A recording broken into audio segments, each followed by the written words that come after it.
the minutes reflect 6 p.m. straight up, and quorum is in attendance.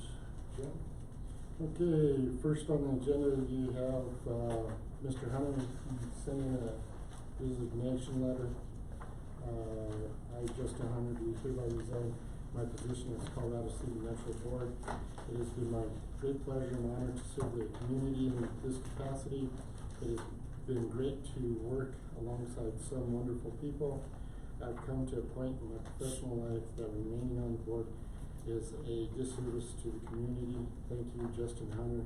It was dated July 4th, 2014, Independence Day. The next on meter information, I was unable to find the Honeywell report.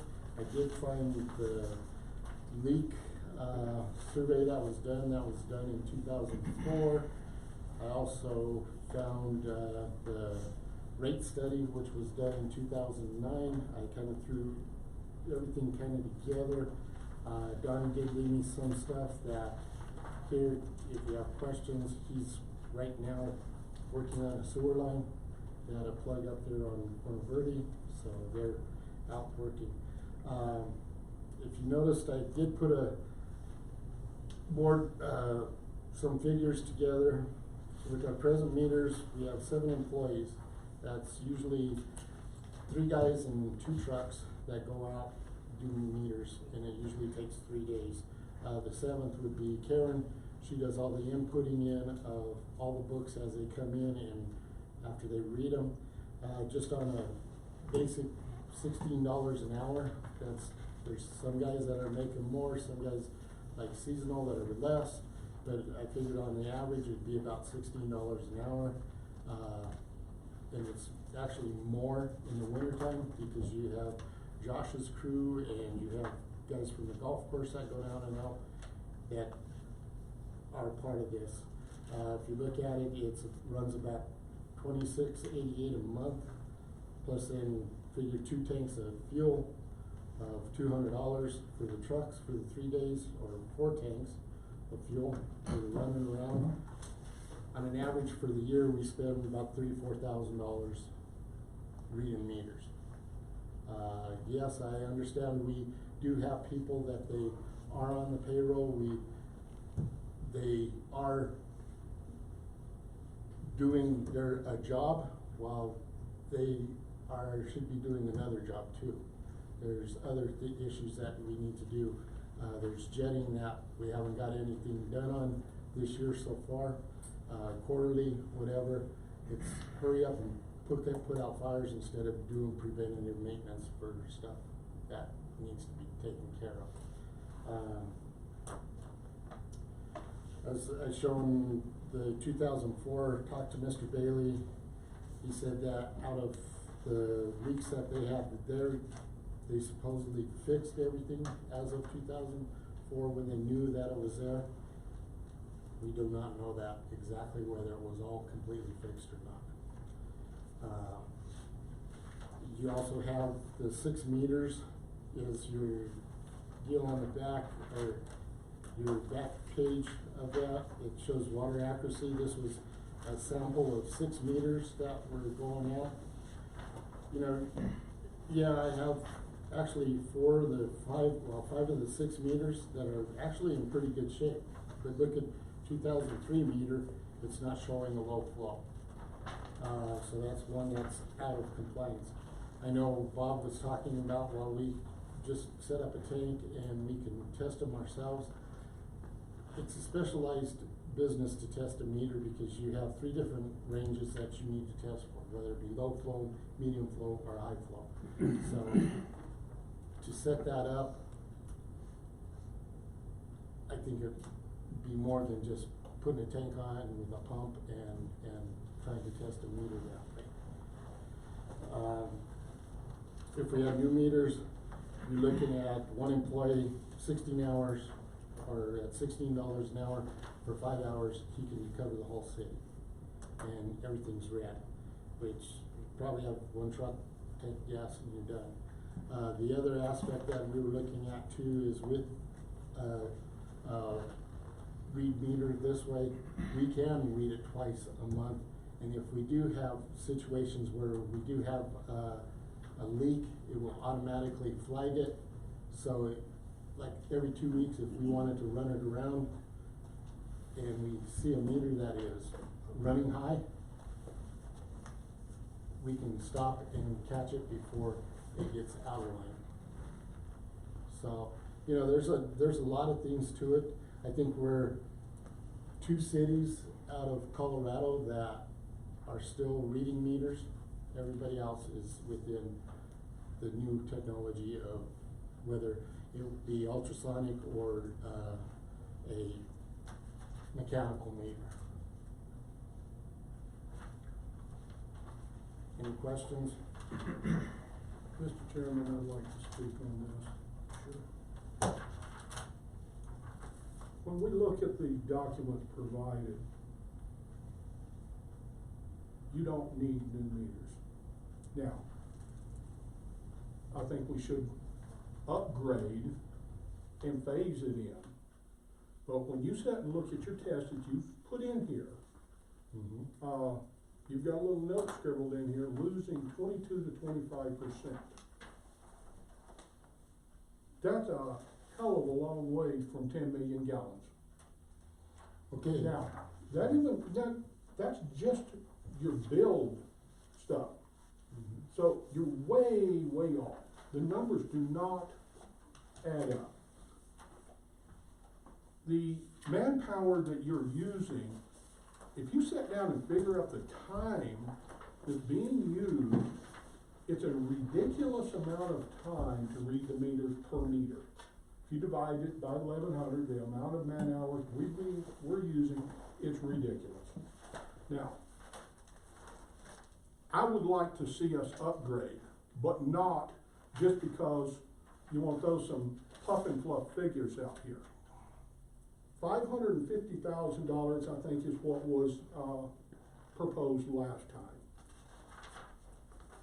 I think the entire job could be done for $250 or less. Now, I think Donnie disagrees with me on some of that, but you could phase that in over 2 to 3 years, because he can't even install them in 1 year.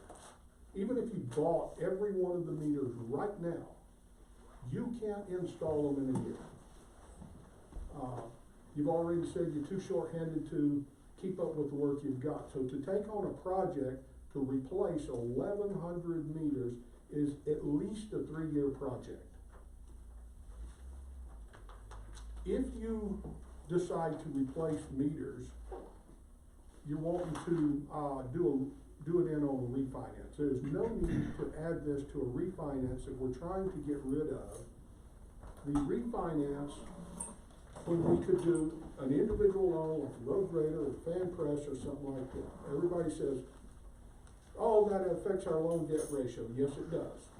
But it's not going to damage us because we just added $2 million to our asset side. So it doesn't hurt us at all to look at doing it a different way. The $550,000 upfront is just not there. Now 200, 225, that area, if you wanted to finance the initial purchase of the meters themselves, after I talked to Donnie, it appears that half of the town is going to be a fairly easy install, and the other half is going to be a difficult install. In other words, we're going to have to buy parts to install in the other, like risers and different things to make everything match up to proper heights and whatever. So if you broke this down to, I would say, a 3-year project, phase 1, 2, and 3. Instead of just buying parts you don't even know if you're going to need yet, you know, there's no need to do that. Just start a program or work up a program where we could go and purchase meters only. We know we're going to use meters. And then, as those meters, the first year meters go in, can tie back, you're claiming a 22 to 25% increase in revenue with these numbers. If you really and truly are getting that revenue, it will pay for the other two phases without any problem at all. If you tie that money from the increased revenue back first to that, and then, we talked about a couple other projects, I'd let Donnie speak on that, but all I'm talking about right now is just the meters. And you earmark that money, I see no problem of buying meters on a loan, because we don't have a loan debt ratio to worry about.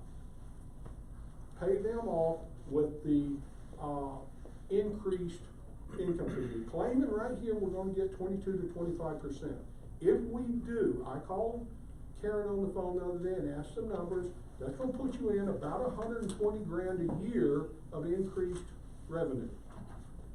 That's more than enough to complete the job and move some monies to other things that are needed.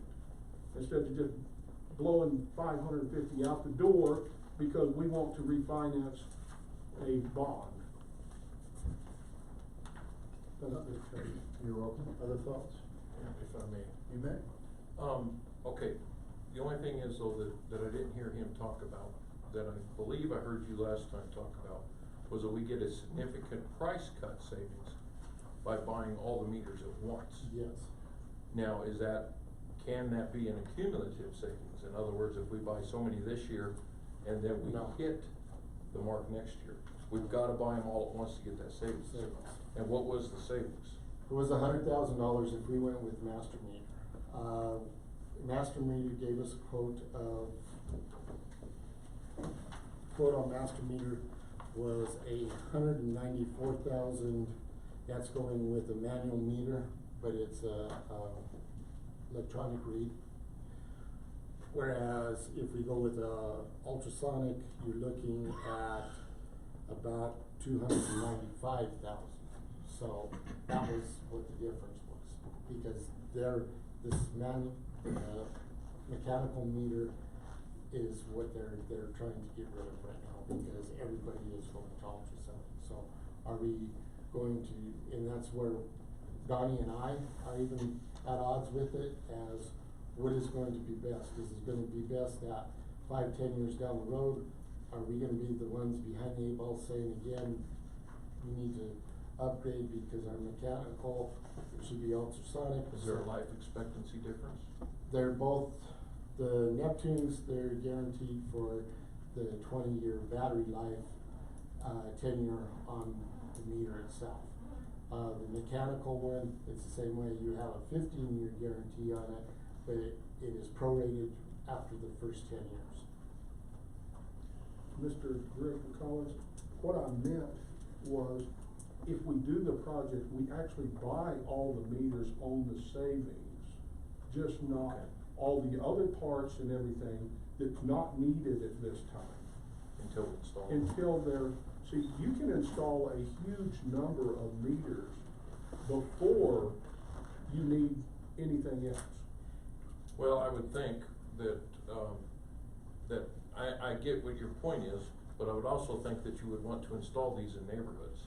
Yes. The reason why I'm saying that is because that way you can eliminate, you don't wanna have some of them electronic read on the same block as Yeah. some that are manual read. That would really Yeah. mess up the labor Yeah, situation. and that's one of the aspects that, you know, going through the testing of the meter, well, we'll test the meter, if it's good, we put it back. Why would we wanna do that? And then the next meter's bad, and we put in an electronic meter, it didn't save us anything, because we'd still have to come back and hand read it. So it would be changing every meter, and that way. You'd wanna it's do 'em in across the sections. board. Yes. You'd wanna do it in however you split the place Yeah. up, you'd wanna do it in sections. Whatever unit, say Understood. we can do it on units, whatever, at a time. I agree with Bob that, yeah, it's probably gonna take us anywhere from a year to 3 years. If we do it in a year, we can contract somebody to do it, that's where the fluff comes in. If we wanna have somebody come in and do it and take care of it, it might be probably another $300,000 above the 500 to do it. I'm just throwing figures out there that you guys, how do you want it done? That's my job, is to give you ideas as where you want it to be. I was looking at the 500 mark, because your meters are gonna probably run you right at the 250, 200, wherever we're at. But in the same aspect of it is you have a lot of yokes and valves that are gonna probably need to be changed as we do this. So each meter's gonna cost you about $200. That yoke, that valve, all the parts that go with it is gonna be anywhere from $150 to And is there, $200. and is there savings buying those in bulk? I don't know, Donnie would know more about that. We'll know more about that. Yeah. Bill, did you have something to say? Yeah, I believe community needs to upgrade to the best kind of meter you can get. But I'm a little bit concerned about the water and sewer department is the only department that it does not have a cost to taxpayers. And if we're going to increase revenue in that division, we need to find ways to increase revenue in recreation everywhere else, so we're not siphoning that money out of that area, for something that, so we've got to bring the other, I think the board needs to address the other sections that are not paying their way, those that do have a cost to taxpayers. Any other thoughts? Harry, did you have anything? I think if we buy all the meters at one time, at a rate, let them sit there and then put in, right now, I don't know, we don't have the manpower to put them all in an area, but I think what we need to do is start working on that and do a section at a time, and maybe hit the one where you have the worst meters right now. I'd leave that one first. That's some of the aspect in that 550 that I was looking at too, was that could hire another guy in here to assist the two that we have plus Donnie, that gives that guy where two guys can go out and start setting meters, and that's all they do all day long. Instead of having to come back in here, I have locate going on, I have sewer backup, I have this situation going on, so it takes them off that job to. Well, and I would think that would be cheaper than contracting, wouldn't it? Yes. I have one more question for you. Installing them ourselves, does that affect the warranty on the meter? No. So the $34,656 in labor savings won't actually occur till at least year 4. Correct. Well, until you're gonna have You'll have a less partial and less savings. and less and less as you add them in and in. Yeah, well, More and more. although you're still putting in meters too. Yes. So some of the cost goes to that. Yeah. And I know we even looked at breaking it down and hiring one guy just to read meters and schedule it out, but it would be a nightmare for Karen to do that. I think we really need a 3-year phased plan, and I would ask that something be developed, because as it lays, it's just not a workable number. So We can do that. Two items that, I didn't hear anybody, well, I shouldn't say that, address, is the mechanical meters versus the what kind? Ultrasonic. Ultrasonic. And then, wanna- you were basically saying, pay for them, don't rewrite bonds, use money saved in years 1 and 2, 1 to pay 2, 2 to pay 3. Correct. And you're basically suggesting, rewriting bonds. Well, we're gonna refinance anyway at this point, because at this point in December, we're looking at, what is it, a 1% increase on our interest on our bonds, and, or is it 0.5%, which would be 3.5% Yeah. increase. It's going from 2.9 to 3.5, because we're at that point. So we can turn around and refinance our bonds and stuff back down to 2.25 and save us probably, we're looking at almost, what was it? 800,000 over the 30-year period. Mr. Chairman, we're going to Just a have second, I want to redo see that. just a second, she I just started. wanna make sure we check our debt covenants, cause that's Yeah. part of the reason we get leases, but in the sewer department for sure, I wanna check water, but, is because we would violate those debt covenants, that's why we get a Yeah. lease instead of a loan, but I'll look at the water piece. Yeah. So what's the difference in the 2 meters in the cost? I Almost think double. $20. Oh, is that all? I think it's a $20. So wouldn't it be beneficial to go with the Ultrasonic. ultrasonic one? Well, the difference is though, is like the price that we're getting, that $194,000 for all of them. Yeah. On the mechanical, they're wanting to get rid of them, so that's why it's $100,000 less Oh. than the ultrasonic, which is gonna be about 250. Cause they're wanting to get rid of the mechanical. Yes. So. But the warranties on them are basically the same. Yes, well, on the ultrasonic, it's a little bit less because they only go for a 10-year. The battery is worth a 20-year warranty on it. And then how much does it cost to replace the battery? It's minimal, it's like $4, I think it is, cause it's a plug-and-play battery. It's a little battery pack that they just plug it in and go on. So basically, when do you need an absolute decision from the group? I really don't, this was just one of those Well, by discussion- December you do, Yeah, but is by it sooner December. than that? I think we need to look at it, because we're gonna be setting up for budget and things like that as to putting it in your head and, okay, now, how are we gonna Well, cover this? if you're ordering these meters in bulk to do the savings, when are you needing to do that by? The mechanical by the end of December. The ultrasonic, I know they came in, Ferguson came in, if we go with them, they need it by the end of July, as whether to get their base set up where it would cover the software, the,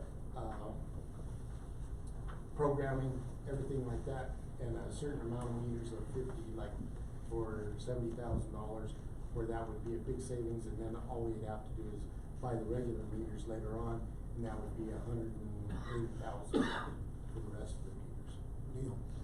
Is the same savings on mechanical and ultrasonic if you buy them both?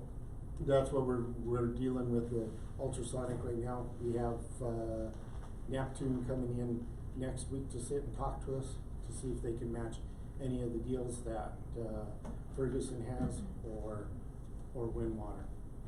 So, Good. we're working all angles as to You- try and get a better price out of everybody. You made a statement that caused my brain to spin. When somebody's trying to get rid of something, the first thing goes through my mind is, why do they wanna get rid of it? Get rid of, yeah, and that's why. Are there issues with those things from other communities, or? No, it's just that they're old technology, you know, whereas ultrasonic, what it does is it picks up the vibration of the water going through it, whereas a mechanical has a wheel and it spins and, Little sprinter. yeah. So when Bob made the comment about a 3-year plan, you said you can do that? Yeah, we can figure it out. And that's one of the things that we're looking at too is there a possibility of leasing these out instead of taking a loan? Because I know the biggest part of it is a loan is kind of against statute, whereas if we're leasing it, and I'm not quite sure whether that goes for an enterprise fund or not. And, that's. Well, we've also got issues with bonds when we start tacking on, Yeah. frivolous stuff. Well, the thing is with the bonds, is we would be actually paying the bonds out at the time of the buyout and just taking it on as the, refinance. Because our bonds are matured in, I think it's 5 years or 6. So this way we pay off the bonds first and then take the financing out. So next meeting or 2 meetings, you can have a 3-month Okay. plan? No, I'm asking. Like 3 years. Next. Yeah, let me talk to Neptune, and like I said, I've got, Windwater coming in tomorrow, at 9 o'clock in the morning for a meeting with them to go over what they're gonna offer and if they can finance or lease or whatever, and go that way. Cool. So we're looking at all different angles. It was just one of those deals that I've gotta throw something out here. Oh, sure, To sure. get you guys thinking that when we start, cause at the end of July here, we're hoping to get all the supervisors together and get Start talking budget and what our needs and where we're at. Like I said, tonight, if you look under your, financials, that's the biggest part of it, is we have May and June in there. We're actually doing pretty good, but our water fund the revenue isn't like we figured, because you've had a wet year. People aren't using as much water. I know I've watered my grass maybe once a week, where last year I watered it every other day. Right. Before I conclude this part of the meeting, Bob had asked if we could move, did you wanna I move? just wanted to do the presentation on this section, then we can discuss later. He has put together a plan which has been given to us on the Architectural Control Committee. He told me it'd take 5 minutes, 8 at the outside. I've got my eye on the clock. You can do it from there, Bob. I would use the podium, it's easier than trying to look up and down the aisle there. That was just put in this start, wasn't it? Yeah, got it. The board remembers the, legal counsel instructed us certain things to do to, complete the transition of Architectural Control Committee to the board. And I had said a number of months ago, I would be happy to do it. It's taken quite a while for me to complete it, but we're at issues now where it has to be completed because of just things going on within the community. So I tried to take time this week to finish some of my notes. When it comes to covenants, first off, why do we have covenants? It's something we have to look at.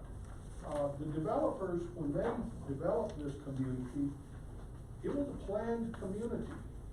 They intended to have neighborhood businesses and other things. So that's why we find, say, a B1 in the middle of a residential neighborhood, because they wanted the ability of the property owners to have convenience.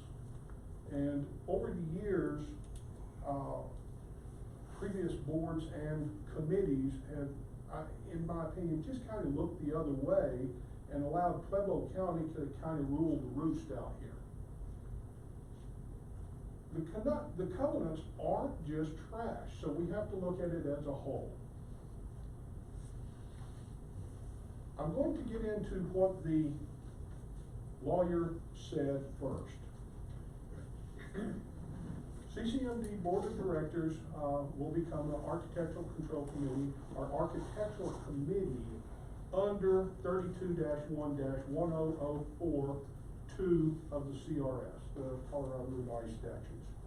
Per legal counsel's advice and instructions concerning CCMD architectural and covenant enforcement. In quotes, a covenant enforcement process should include a process for making complaints, investigations, notices, hearings, and penalties. So we have to cover all that. Another part of that was it needed to be codified in our rules and regulations. So that's why I said I've tried to develop something that we were able to hand off to management and say, here's the majority of the work, and go from there. And that's what I've tried to do with this document here. Number one, making complaints. CCMD will accept all complaints. What got this, the last architectural committees in trouble were picking and choosing. So we have to accept all complaints. Even the lawyer stated that in her notice to the board. You treat everyone the same. And by doing that, we even have to take the anonymous complaints. All complaints need to be logged and dated. Now, that's going to put a little bit more on Karen, because she's at that window when somebody walks in or the phone call rings. emails come in, not necessarily to you, but to the Metro. When we get a complaint, it needs to be attached to a form to hand off. And we'll get into some of that in just a moment. Okay, Bob, wait a second. Why don't we just hand that out to us so we can read it sometime and You study do it? have this here. Where, I don't have it. It was one of the first ones. One of the first ones? Well, no, the one in the, with the, yeah. When we get to, the next step, which was There it is. investigations, you have who will investigate. For legal instructions, board should establish a new review committee to make recommendations to the board. Architectural review committee should be comprised of a minimum of 3 members and a maximum of 7. Board will appoint or remove any member of the committee upon review. Board retains the right to review committee members at any time. I still think, excuse me, I still think we need to have this in our hands and we look at them. You're more than welcome to have it. And then come back, we don't need a lecture from you I'm about not this. lecturing you. Well, you're I'm taking time presenting- right now. I am. I'm You're presenting taking a time, document. but we're not that dumb.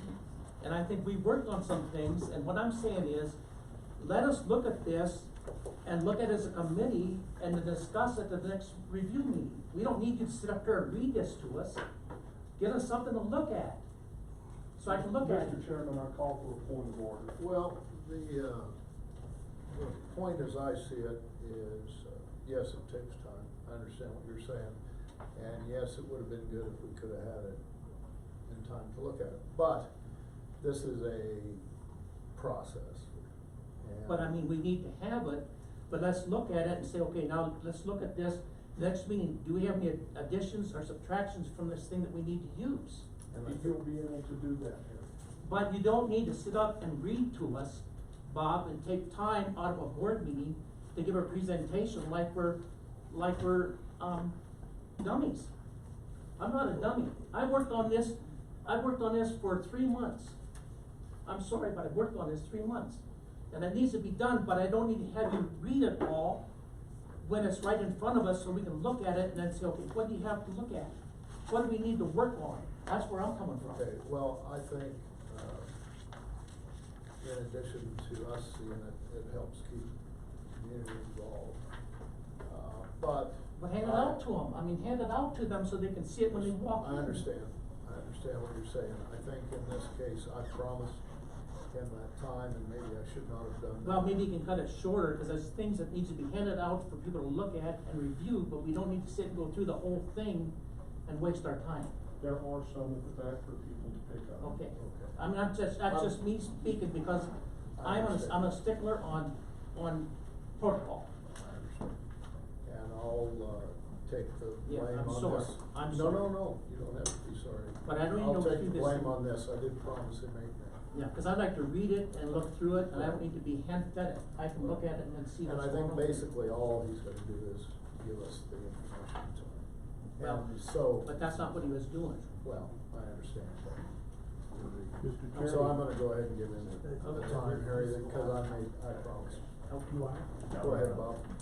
I don't mind. Investigations, who will investigate? For legal counsel and instructions, the board needs to, establish a review committee to make recommendations to the board. That review committee has to have somebody that would actually, investigate, and that is the board's purview. So the board would have to be in agreement there. We talked about 3 to 7 members, that's just a proposal, that's pretty standard in committees. Board will appoint or remove, that, we talked about that, that's gonna just be a standard protocol going forward with just about any committee. If you do that, the architectural review committee, chair or designee, will be just one person that would receive the complaint, so that you don't have multiple people picking up stuff and taking it back and it getting lost or not taking care of it next meetings. That's what this is all about, this section here. The same is next there on, the architectural review committee would present their findings to the board. The board makes all final decisions. That's just the way the legal counsel has instructed. architectural committee will receive complaints in comparison to, or will review the complaints in comparison to covenants and amendments. One of the problems in the past is, well, we don't like that. It's not that we don't like something, it has to be per the covenants. Anytime we review something, it has to be by the covenants. The committee then would make, a determination, to either turn it over for enforcement to Title 17 if it's not covenant, or bring it back to the board as covenant enforcement. A 10-day limit, one thing I just skipped by accident here, is the review committee, if determined to be a covenant enforcement, should issue a courtesy letter without any problems, no fees, no nothing. Here's a copy of the covenants, this is how we read them, small letter, correct the issue, or we found no issue. That's just courtesy. If the courtesy letter was ignored, in that 10 days before the next meeting, they come to the board and say, hey, well, they just ignored everything, and then they present their findings to the board to move forward from there. If you move forward from the courtesy letter, then you're looking at cost involved. If the board then instructs the manager to send a letter, that letter needs to contain a price. Now, just pulling a figure out of the thin air, $20, because he then has to instruct the employee to develop this letter, these specific pieces, or he can do it himself, it doesn't matter, there's still paying hours involved to develop that, and then send it out with postage. That would be for, I think I've got in here, another 15-day time limit. But the courtesy letter would also say that, look, if it goes past this, you're going to incur fees. Now, those fees aren't fines, it's just cost of doing business, whether it be to write a letter, talk to a lawyer, what have you. Some of that's in this next section. I'll leave some of this out.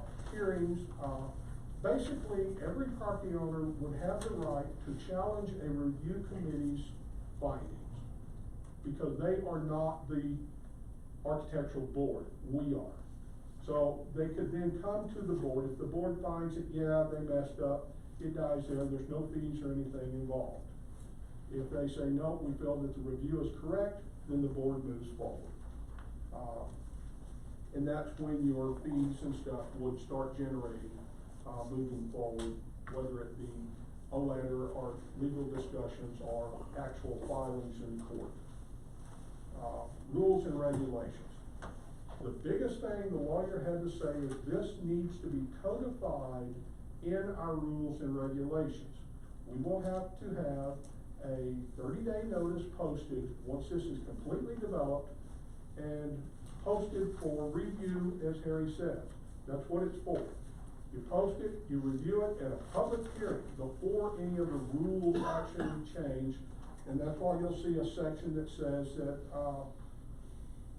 the manager should be instructed to create a section in the rules and regulations. Because we currently don't have a section, so those section numbers and stuff will be generated at that time. That really needs to be done in the next 45 days or so, but there is no set time limits on this. This is just recommendations at this point. We also need to start posting for volunteers for the review committee.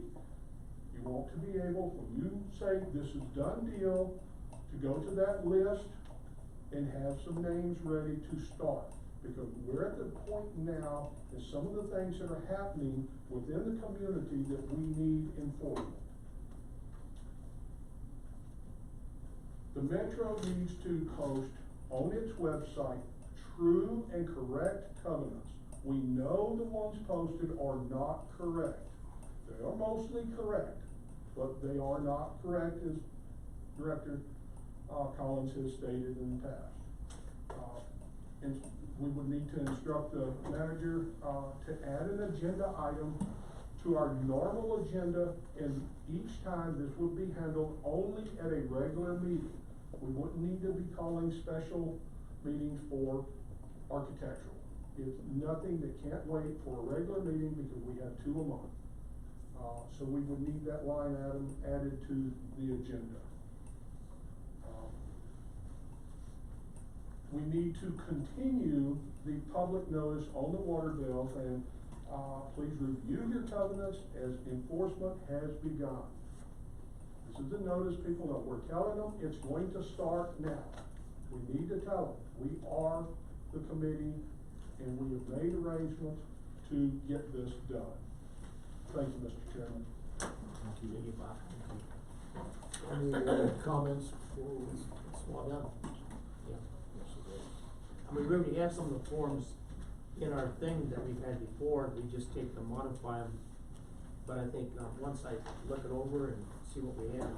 Well, and I think it would be a good idea if we all looked it over and maybe funneled comments through Jim. Yeah, cause there's some of it, like with the letter being sent out, it's gonna have to be registered, which you're gonna have additional postage on that and stuff, because I can say this, I never got that letter unless Yeah. I signed for it. Yeah. Well, I think with just a courtesy letter, you wouldn't need to certify it because it's only a courtesy. but I'm saying going that- forward from that, Yeah. absolutely, that's where the fees So, start. there's a few modifications Yes. that we need to look at. Absolutely. Thank you, sir. Good job. I'm gonna adjourn the board of directors study session and into the regular meeting. Please join me in the pledge of allegiance. I pledge allegiance to the flag of the United States of America and to the republic for which it stands, one nation, under God, indivisible, with liberty and justice for all. This time, if you'd like to join me in a moment of silent reflection.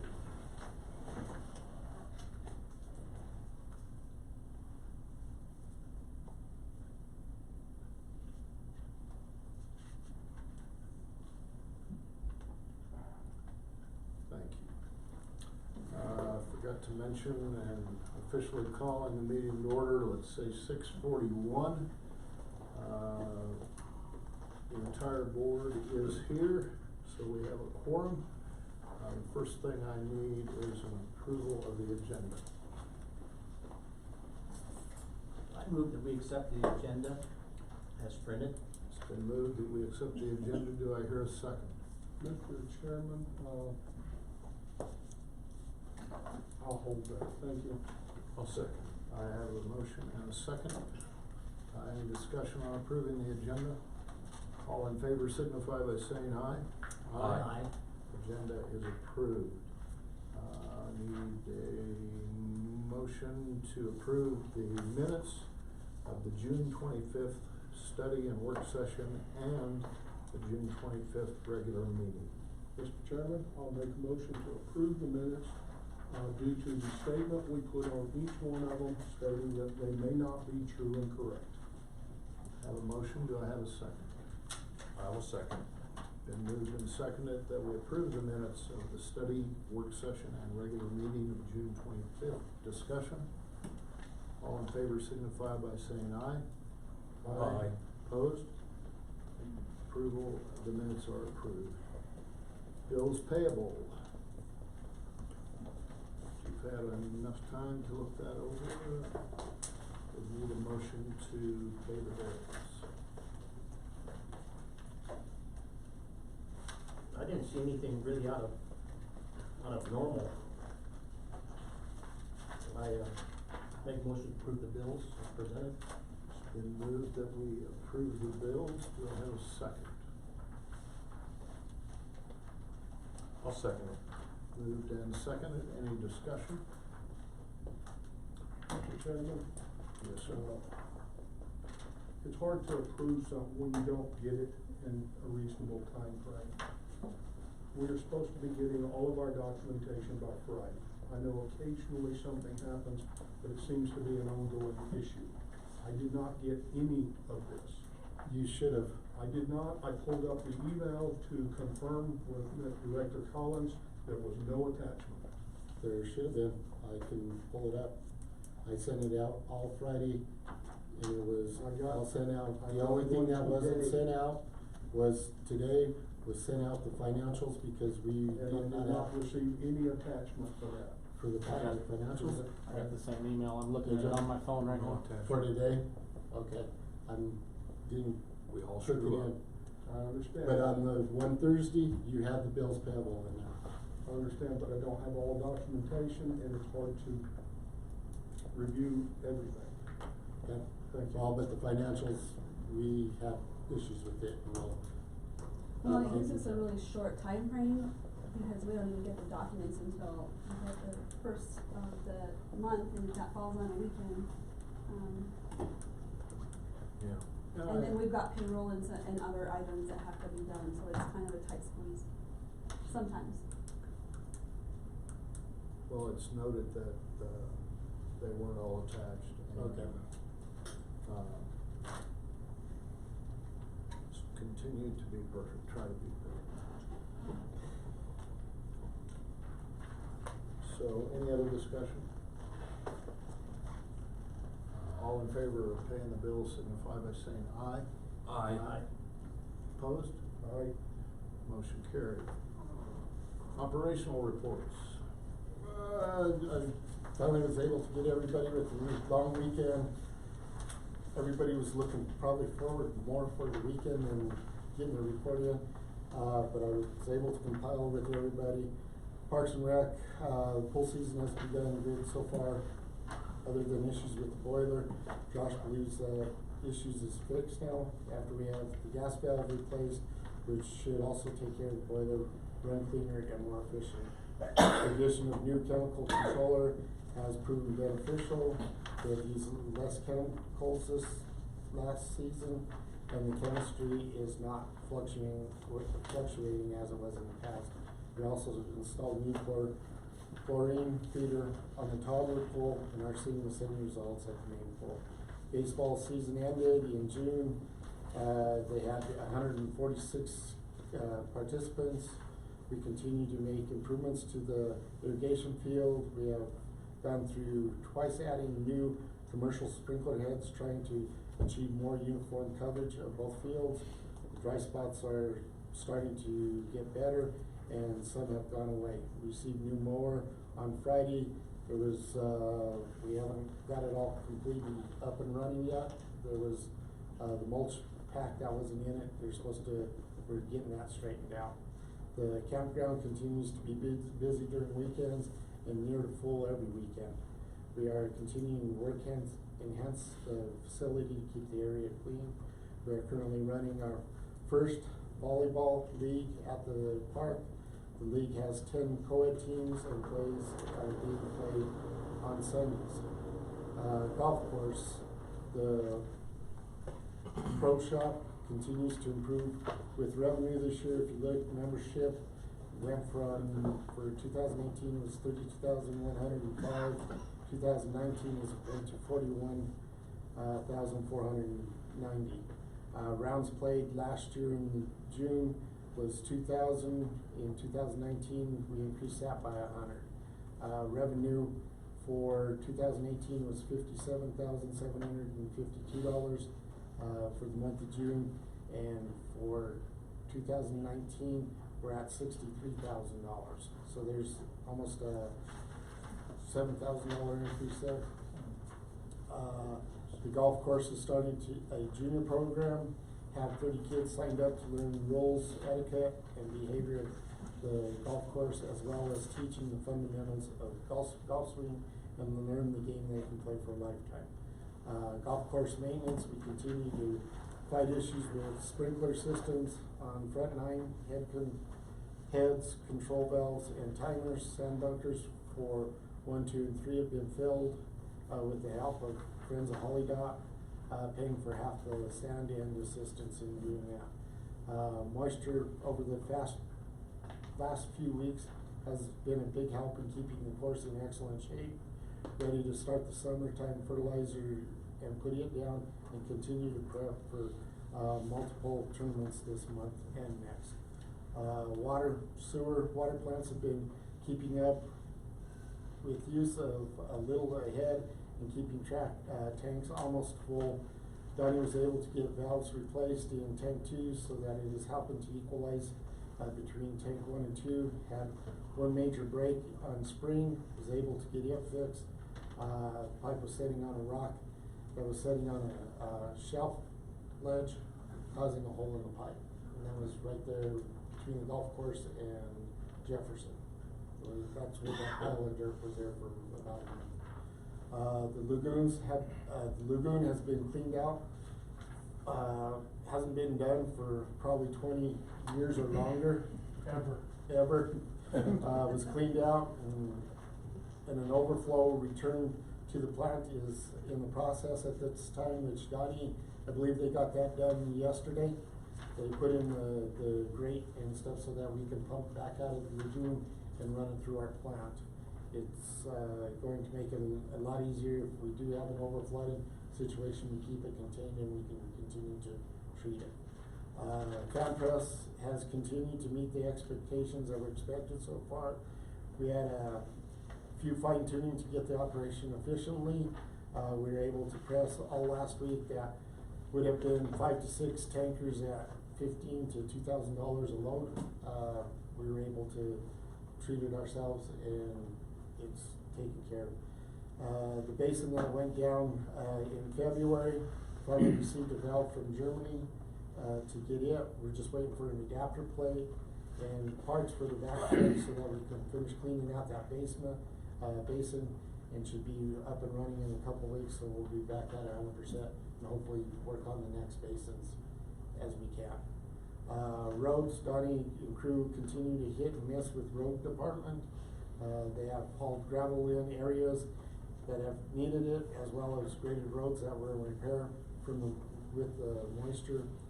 It has been nice to have a grader that they are able to do road work when they have downtime with water and sewer problems and other issues that arise. So it has been beneficial there. Gary just gave this tonight. During the month of June, the water treatment plants produced 17,951,631 gallons of water this month. The city has billed for 7,579,820 gallons of water, leaving a difference of almost 10 million gallons. Less than half the water produced was billed. Feels that the normal amount of the water loss should not be more than 15%. We are at a loss of more than 50%, then 4 times an amount that would be considered normal loss. Just process this much water, the water plant sends discharge backwash water to the wastewater plant at an amount of 2,415,542 gallons, an average of 80,000 gallons, adding on the flows received already over hydraulic capacity. Wastewater flows average 380,000, maximum flow is 460,000. The new replacement valve has arrived and will be installed in the basin, can then put back on line after cleaning and maintenance. Like I said, we're just waiting for parts for the vac truck. With this vac truck, we're looking at taking their 6 or 8 inch vac and narrowing it down to 4, and we can use a hard pipe and get down there and have everything swept and just go along and suck it all up. That's what we're hoping for, instead of having a bucket and pulley and having the risk of injuries and all the other stuff that would pertain to doing it manually. Thank you. Thoughts, questions about operations? We had a breakdown, we had a break, we lost all our gallons. Yeah, we lost, I don't know how many, we lost 1 tank, I know that. In May, we lost about 4 million gallons. Yeah. And that was on the spring break, right? Well, that break and then some valving. Yeah. We didn't make TV and Pueblo did when they have their other. Yeah, there's the industrial. There's the industrial. Josh, which mower did you end up getting? The Kubota. Okay. Any other comments? Chairman, if I may. You may.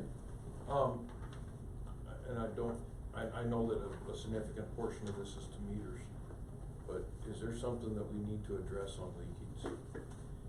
I think we start with something, and that's why I'm saying most everybody that I've talked to is, keep it simple, Yeah, stupid. keep the kids, yeah, I agree. And first would be, let's do the meters, then the next step would be taking a leak survey. We Yeah. could possibly look to, rural water for that. Yeah, which we can do that. Where right now, rural water, if they're looking at it as, your meters are 30 to 40 years old, you don't realize you have a leak there, let's get something on, so that looks like we're being proactive in doing what we need to do. And they're willing to give grants and stuff to do. To do that, to do leak surveys. Yeah. You said we billed for how many gallons of water? 6 million, 6 million. And 7,500,000. 7 million, and your meters are, you said we're about 22%, Yeah, 22 to 25. which means you're losing about 1 million gallons on your meters, if that's an accurate number. No, you're actually losing about 2.5 million. No, I'll back it, no, I'll do the math for you, but it's not that much. Yeah, but the thing is, you said you're losing over 10 million, your meters are only 1/10 of the loss. Well, Gary said they had a huge. It's still 4 million, we're still 5 million missing, so Yeah. there's Well, leaks that out there didn't count somewhere. that loss this year. Pardon me? That didn't have anything to do with that loss. Really, the one on spring, I thought it Oh, was right so at the that loss beginning. wasn't in there. No, I didn't think, you come out of the tank, so it's not major. We're losing a lot of water somewhere, gang. Yeah. Mr. Chairman, I'd like to speak to that just a second, now that it's been brought up, I direct to Colin, a large discrepancy. I spoke to Donnie and offered a few suggestions, he said some of them were doable, and he would look at it further. I asked him to talk to James, I don't know if he's gotten back with James yet, but one of the things I had said was, look, he had said, well, we're flushing and that's 1 million gallons, and this, that, and the other, we're backwashing and that's this many gallons. I said, well, how do you know how many gallons that is? Well, we just use stopwatch. Why can't you, when you're flushing, you can connect a meter to it and know how many gallons went out? I think, just personally, we should create a log every time there's flushing or backwashing, and log those numbers in a spreadsheet, just like we do our standpipe, and be able to compare that spreadsheet against our known discrepancy. So we know if we're causing a large portion of it or not causing a large portion of it. Because that'll help narrow down where the water's actually going. And that's Very what true, we- Bob, the, backwashing is logged, and it's logged daily. Is it accounted for in this discrepancy? The 2,400,000 gallons that went to the wastewater plant, yes, it is. So you still have a discrepancy of 10 million gallons even with the backwashing. Yes. Oh, wow. So now it's even getting worse. Yeah, and the thing is, we can do that, Bob, we don't have a 2-inch meter to hook to hydrants to do that. We can mathematically Which, figure it out, it's not a that's- problem. Well, we're One of not the things even we're got a looking for. log to start with. We Yeah. need some type of log to know what's going out the door. Yeah. Whether you turn on, even the fire department, when they test, if they log what they ran, even if it's with the stopwatch, where we can get somewhat of a figure. If we know the flow rate and the time, we can get fairly close. It's not gonna be 100%, no. But we have no idea where 10 million gallons went. And we have to start somewhere, and I believe a log would help. It won't cure the problem, but it would help identify what's not a problem. I agree with you. Thank you, Mr. Chairman. Other thoughts about operations? Yeah, if I've got the numbers right, we talked about a 20 to 25% loss on the current meters. We talked about 15% loss being acceptable, and that leaves about 16 to 17%, or almost 3 million gallons. So, yeah, it's significant. And there's, how many choices? One, right, leaks, someplace, whether it's the meters or. Meters, line, at this point, unless it's finding a crack, and it's coming up someplace else, we don't see any cattails growing anyplace like we've seen in the past. Is it a river crossing? Don't see anything there, cause they run chlorine tests to see if it's in the river. It's not in the river. There isn't. Would you create a law to help us identify? I'll give it Donnie. I know it won't be 100%, but if you've got a leak and you knew it ran for 2 days or whatever, even a guesstimation on that, if you know size lines or line sizes and flows and stuff, you can extrapolate a decent number. Yes. And help us identify where all this is coming from, because we can't do it just guessing every time. No, I know. I understand that. Wanna Thank you. throw money at that. All right. Time for our weekly story. In order for the business of the board to be conducted in the most effective and expeditious manner, it is necessary that all persons present maintain a demeanor of civility toward the board, staff, and each other. Conduct that appears threatening or aggressive will not be tolerated. Shouting, speaking out of order, or the use of offensive gestures similarly are not acceptable. Such behavior shall constitute the forfeiture of your right to remain in attendance and may, as a point of order brought to the board's attention by counsel or any board member, including the chairperson, result in your being asked to leave the meeting by the chairperson or, upon your refusal, being escorted out of the meeting by the proper authorities. We have 3 folks who would like to talk tonight. Bill, your name is on the list first, if you wanna tell us who you are and where you live, and if you've ever had really nice neighbors. Oh, no, that's not. Bill Nimick, I live at 4266 Showalter Drive, that's just, south of Greenhorn Creek and west of Highway 181. Just, a couple hundred yards, south of Greenhorn Creek. And I have a rapidly developing covenant problem that I was hoping you could help me with, and I have some paper I can hand out if I may. The big pictures, worth 1,000 words. I have some people that apparently purchased a single lot down right on the creek. And, they decided to put a camp trailer on there. Then they decided to build a deck. Then they decided to build a fire pit. And then there's some additional building materials that apparently they're getting ready to do some more construction on. And, I brought the problem to the attention of the Metro, and the response I got was, it's okay to have a camp trailer if they're ready to build. But apparently, they don't have a building permit, so I would think a building permit would be some documentation that they're seriously getting into. I don't believe they even have the land surveyed, so I don't know if they actually are on the land they own or not. I looked it up on the assessor's web page, and that's that single sheet that I passed out to the side of the single sheet.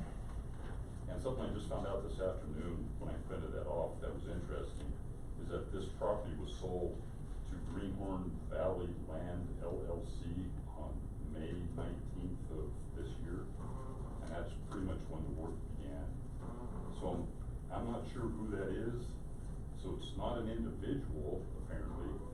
And I'm just wondering if it's not some type of larger scam or something that's going on. They're gonna bring people down with barbecues, and they have a big barbecue grill on their deck. Have you seen the people? I've seen them, they come and go, I haven't approached them, they came to our house once and gave us their number. See, this one isn't the same person that I talked to. On this lot. On that lot? Yeah, their lot that, they have is the one that, actually the Metro District sold them. And it was back in May that they were looking, and I know they were looking at purchasing the next lot, which is probably this one.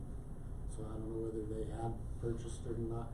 They're actually looking at purchasing all 3 lots there, because we do not have a sewer line that runs through there, so that's what they're looking at, is getting an acre for septic. For septic.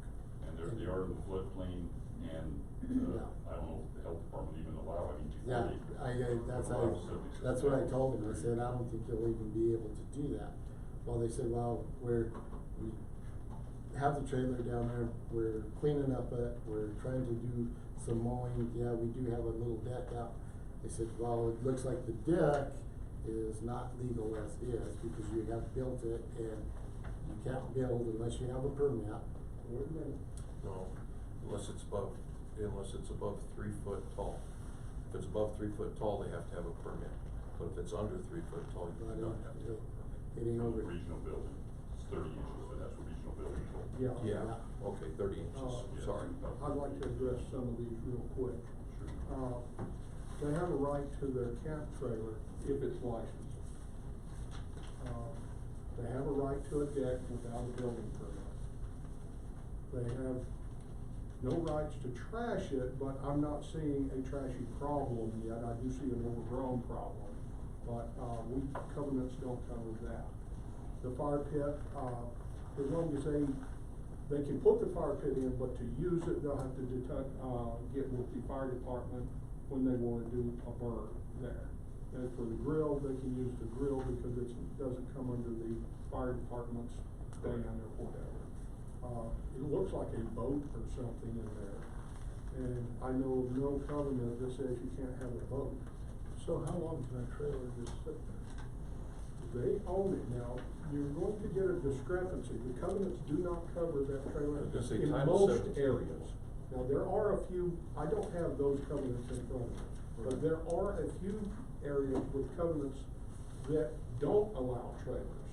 So that would have to be looked up in these specific covenants. Also, you've got Title 17. Now, they're a little more stickler about it than we are, when it comes to certain things. Federal Planning and Development, which is Title 17, will sometimes say you can't have the RV on your property unless there is a house on the property, or you're building a house. I don't know if they'll say that or not, if it is a licensed trailer.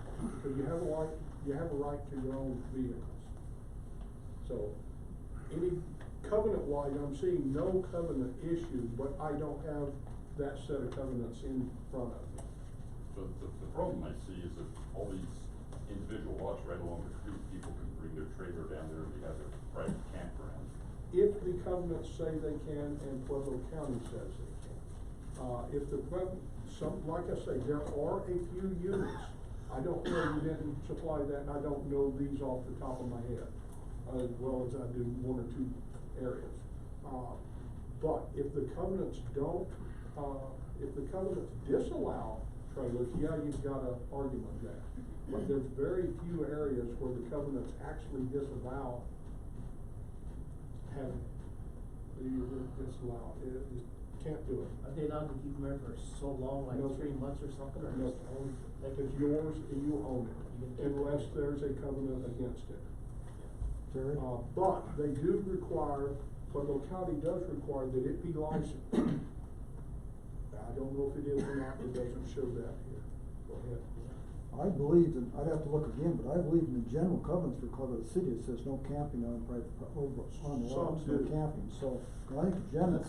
See, we've got I suppose some- like 15 or 17 different units. No, I think this is for general Colorado There City. is no general. There is no general for Colorado City. And I did look it up, and I did say that a camper can be in that unit, the one that I'm looking at. And it's as long as you are looking at building or going to build, that camper can be on your property. Cause I did address it, I did talk to the people that are there, I did go up and check and make sure that it was a licensed RV, it was licensed, and it does have a current registration license on it. You know, that's why I called Bill back and he said, you know, this is what I've got. I have really no teeth other than. In this, Mr. Chairman, I'd just like to point out before we move on, is another reason we have to, in the next meeting or two, get these rules and regulations situated so that we can move forward on issues. Thank you. And my question on that is that if it's in a floodplain, then he can't even put a septic system in there. Yeah. So before he buys all this land, he better see if he can put one in. You can put an incinerator toilet in. Yeah. But he needs to check with the county first. Yes. Yeah, that'll all be county stuff. I'm suspect that there isn't planning on building down there, I think they just wanted to But- a camping area. private campground. But like he said, even though the covenants may not cover it, and we may not be able to do anything about it, you can always go down to planning and development Okay. and look if Title 17 covers it, then you can file a written complaint with them, and they will enforce those. They if it's actually have enforceable. more enforcement power than Yeah. we do. Okay, I'll do that. And then, a lot of times what it is they'll make them move that trailer at least 7 inches every 7 days or whatever, so that way it becomes a thorn in their side that they have to have it moved. And they're, I mean, I don't even know if they're on their property, this is part of the issue too. Yeah. But Title 17 definitely has Title more 17 is more- enforcement than we do. Okay, well. And I'll- Bill, would you let me know then what happens? Can I make a Okay, comment? yeah, sure. Yeah. Okay, thank you. Greenhorn Valley LLC is listed as, with the registered agent of Joseph Dingman at 4F349 Manor Briar Court in Pueblo, Colorado.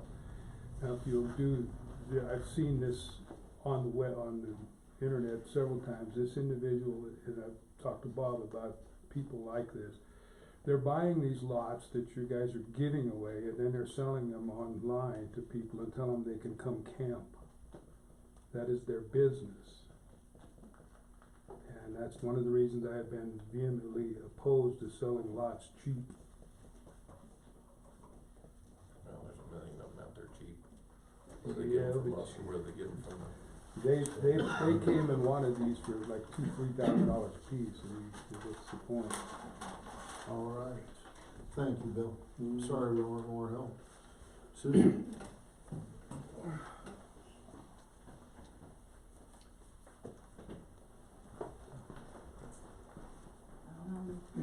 I also have a covenant. Susan, would you give your full name and where you live? That's all right.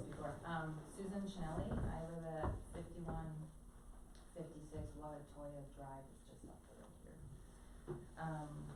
I received a letter along with some neighbors in my neighborhood about a, person in the community that wants to develop and change their lots from a single family home, lot to mixed residential.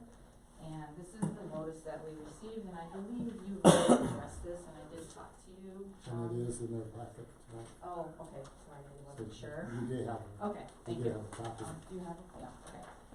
So basically, it's, I'm just kind of questioning again based on the covenants. In the covenants, it states that those particular lots are zoned as residential single family. And there are many lots in the community that was developed in 1963 that are designated as multifamily lots.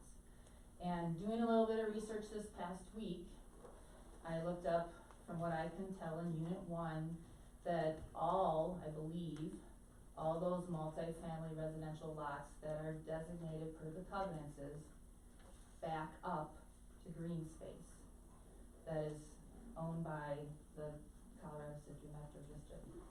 So what I did is I went around to my neighbors and put together an opposition letter and a petition and sent that to planning and zoning or the development committee so that they can take it to the county board at that meeting. So basically what I wanna know is based on if the county approves that rezoning, what I have as a homeowner based on the covenants is what you're gonna do for me as a homeowner in that area. That's my question. I don't know if it will be approved based on a bit of the opposition that I have, in our small neighborhood. I just went to our small area. I didn't try to get in touch with any of the lots that, no one lives there, so. And everybody in that area signed my petition of an opposition. And the covenants in that area state that those lots will remain Single family. single family. And this particular it's on a corner of Ianza that does get quite a bit of traffic considering it's a small community. I just, and according to what the development and zoning person told me, is, this gentleman does not need to give us any information about what he's planning to do. And I don't know where in that process he will do that, but he's not approached any of us about what he's planning to do. I could be A wrong. fourplex. I could be wrong, but I do not believe zoning overrides covenants. So even if they give him the rezone Permission. right, okay, permission, I do not believe that that overrides covenants. So That's through my a court of question. law, we could, or the homeowners Mhm. could still keep him from doing that, because zoning does not override covenants. It's like I informed you, that's the best way to go about this, is get your neighbors to sign a petition so that it goes into the board, that there is opposition to it, and they have to listen to that opposition.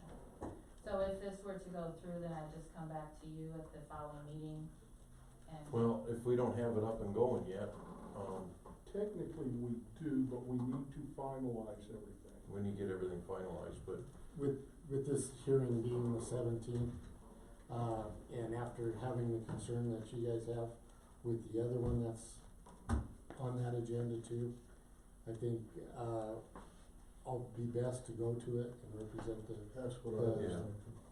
yeah, CCMD and represents. say that this is not going to go work in our area. Yeah. I don't know much about the zoning. I don't people. either. Do you enter that letter of opposition to I them did prior to? yesterday morning at by Okay, 8 a.m. I think we could also assist at this point by giving her a copy of that zoning if she doesn't have it, and let her take that in and add an addendum to your, because it's Copy of the black and covenant white. for that area. I And then believe- if James is there, why, that's a positive thing. without having reviewed the entire set of covenant, and really and truly, each specific time you do it, you have to review the whole thing, as you found some back pieces. Yeah, yeah. I do believe the very first #1 covenant says those will remain single-family units. That would be a good thing to add to you. It's right here. Because they can rezone all they want, but the covenants are still the covenants. So just cause they rezone it, don't mean nothing. Thank you. Thank you, ma'am. Bill? They have to come back to us anyhow to get a building permit. Then we can deny it. Right. Okay. Well, why not you hand it off to Pat? Thank you guys for hearing me, I think everybody knows me, and Bill Ellis, doesn't have to do. The CCAC has been one of my kind of, problems or concerns for years, and this particular board took over trying to develop that about a year ago. It's been very little, very slow. I had started by giving that, want to give you a whole history of the three guys that sat down and planned the community government. That would take too long. But basically what those individuals put in place in our covenants is this was a planned community. They saw a vision, they put it together in 1963, and they developed each unit. And they realized that their vision would be that, in their statements, by 2000 be Strip City from here to Cheyenne. Well, it didn't happen. It's gonna happen in the next 10 years. But they realized that their vision to be a state had to have some kind of covenants. And those covenants were put in place to make sure that that vision took place. And the main part of that is what this lady's talking about. There's areas for townhomes, there's areas for mobile homes, there's areas, they're all laid out. If you go look at that, you'll find that it's a very well planned out. Each community has its school port, it has its business ports. Now this board has a serious problem, because you have sold a B1 to a family and told them it was okay to zone it to R. So now, I don't know how that's gonna flow out. It was a large lot, it was given at a very low price, and this board, I think 4 of the 5 of you voted to go with it, and they told you their purpose was to change it to an R1 and build a house. Well, I have a problem with that. And I think the board is setting precedents that they need to figure out which line they're gonna walk and walk that line. Let's not fall off the fence one side or the other, let's decide what line we're gonna be on. And let's start that by cleaning up CCMD properties. And you can't wait another 6 months to decide who's gonna do what for that, as we're gonna start to find out. Thank you, guys. Thank you, Bill. Alright, James, move on to the agenda items. Okay, I have a resignation letter, from Mr. Hunter. We need to accept it. I make a motion, we accept his resignation letter as written. Mr. Chairman, I call for a point of order. The board has already taken action and there's no need to do anything further. He forced us to take action. Yeah, I wish the resignation letter had come 7 days early. But I agree. We can still probably act on it. Well, I think that'd be,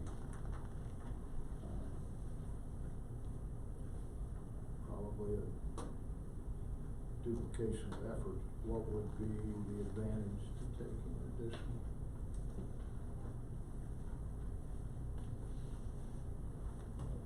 I've never had a situation like this, so that's why it was put in that, you know. I don't think it makes one difference. I don't think it makes a difference one way or the other. I guess just let it slide. Just, I mean, in essence, we got a letter on file, but you already did it when the Yeah, last. we've already did it, so it probably doesn't make a I guess difference one way or the it's other. you.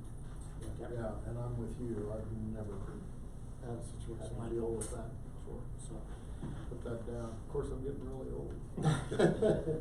Okay, going down to new business, I didn't have anything for committee reports, executive session. New business, talked to Bob with our taping of meetings and stuff, our Wi-Fi here, we either need to up it or do something. But at this point in time, we are videotaping the meeting. I can put it on, YouTube or Facebook or whatever. But we also looked at going and putting it on our website to put it there. I had Yvonne, since she's the guru with the website, have her check into it. She was able to get an answer that yes, we can put a link. We'd still put it into YouTube. From the link, they can click on it and they'll go to YouTube and be able to see the meetings as they put in. So, why are we behind on YouTube? I had looked at it and today I looked at it. I haven't had a computer that will accept the disk, and I had downloaded everything last meeting, but then I got locked out and Yvonne's new computer does it. So we're gonna get together. I was and not get it too done. excited about it at the beginning, but I do think if we're gonna do it, we need to be. Yeah, we'll get it in line and get going. Mr. Chairman, why can we not upload the entire video? I'll have to look back at what, Colorado Gov said, the reason is. So but- they're limited to It's a space. public record. If we can put in an audit or anything else, which is public records, we can put in our own recordings and videos. I don't know what their The technical only requirements are. thing I can think of I'll send you the is, email. the only thing I can think of that would even slow us down would be limited bandwidth.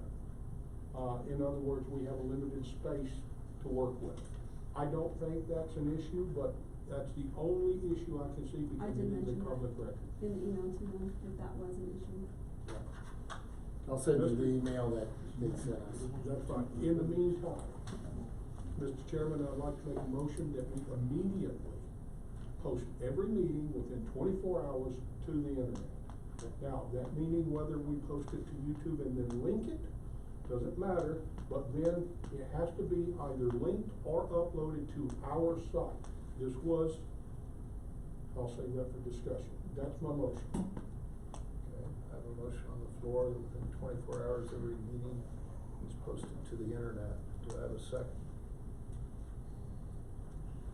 If we're gonna do it, we're gonna do it. Yes, I'll second. Mr. Chairman, I'd like to amend that motion, and yes, you struck a second there, to include our audio recordings. Okay, to begin with, we have to act on the, No, I amended the. oh, okay, so now what does it say? You will be required another second. No, I know, but what is the motion now? To immediately post within 24 hours the videos and recordings to the internet. Can we do it 48? I will be open to that. I'll make my amendment. You amend your amendment. I amend my amendment You to amend. 48 hours. I'll second Within it. 48 hours. And you're okay with I'm this? okay with that. Okay, so we have a motion twice amended on the floor indicating that, both the tape and the audio recording be posted to the internet within 48 hours. Discussion. And I was against it till the 48 hours, cause I know you guys have plenty to do in the first 24. Mr. Chairman, I think this goes to transparency. I didn't catch off there. No, I'm just gonna call the question, I think it's fine.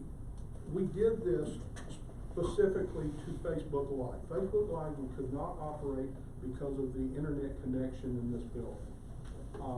Also, we had, infrastructure problems with computers trying to do that.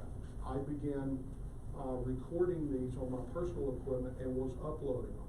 But because I use a Linux system, I have to, remux the videos, and it's taking 24 hours to do it, and I just didn't have time. So that's why I suggest that we do this immediately. He can slide the card in and do the upload. With YouTube, he's not limited on the size, whereas Facebook, we were limited to 1 gig. Thank you. Okay. The only thing that we didn't ask on the audio side, whether we can put that in, so that's going to have to be another question That's fine. for them now. Can we do the video and audio? Because this is public records. Yes. I'd like to, I'm all for this motion, but I'd just like to comment about the transparency. Anybody can know what happens, audio and visual, by showing up here twice a month. Okay, call for a vote. All in favor of the motion as it was on the floor, signify by saying aye. Aye. Opposed? Motion carried. Any other new business? Mr. Chairman, I have a number of pieces, but I would like to, delay mine, because I think there's another, either correspondence or something to do with, covenants. All right, old business. There again, I have some, but I would like to delay for the, I believe it's correspondence. All right, any other pressing issues we need to talk about before I hit this piece of wood with this guy? Wait a minute, Well, I you do got need to talk correspondence. about these, but I need to hear Oh. that correspondence before I talk about it. Oh, gotcha. I'm sorry, I misunderstood what you were saying. Correspondence. Getting awful excited. Correspondence, go I've into been drinking coffee. section 6, belly back packers, got a correspondence from them. We'd like to introduce ourselves. We're a group of women who are the board members for the Valley Backpackers of Greenhorn Valley. Our mission is to help support the children in our community of Rye, Colorado City, whose families lack the funds to provide all their school needs. We believe that by working together, we can affect important changes for many of our children, helping to provide the start in their life they deserve. This is accomplished through 2 annual fundraising events, the Valley Tea and Wine and Cheese tasting with silent auction. This year's date for 4/27 and 8/4 respectively. through ticket sales, auction sales, and generous donations from local citizens, businesses like yourself.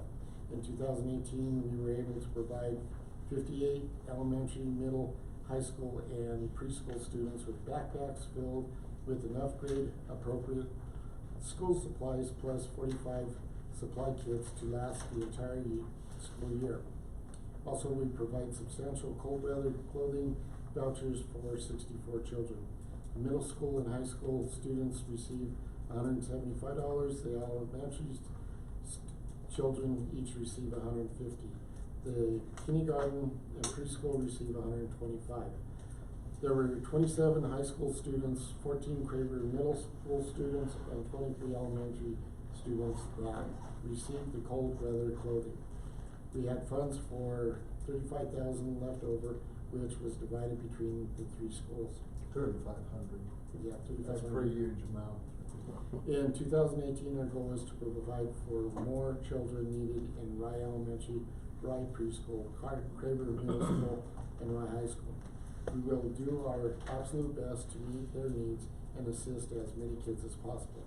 We are proud to announce our status as a public charity with 509(a)(2) status under the 501(c)(3) umbrella that enables our generous donations to receive a tax benefit.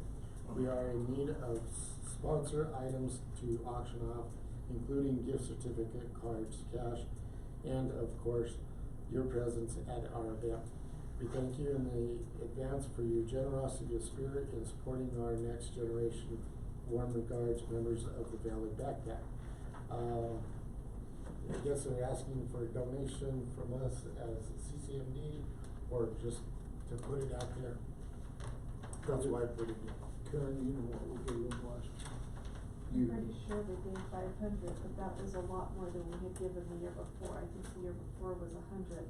And she also did say that, she would be very happy to receive just some gift certificates from Parks and Rec for sports donations. That Josh has done that. I did some for the golf course already. And Quinn had done some for the golf course, and they really appreciate Did you those. do some, Josh? No, I haven't heard from him yet. Well, she dropped it up here and I gave it to Jim and we were all gonna talk. Just haven't seen you. Mr. Chairman? Yes, sir. We have an issue with donating, cash in our rules and regulations and under the special district rules. I don't like to make the donations at all because then we have to pick and choose which company or which 501 we're dealing with. I see at least one more 501 sitting in the audience that hasn't put their hand out. If you're going to donate anything, I would ask that you restrict it to a couple of certificates of the department. That's it. Okay, other thoughts?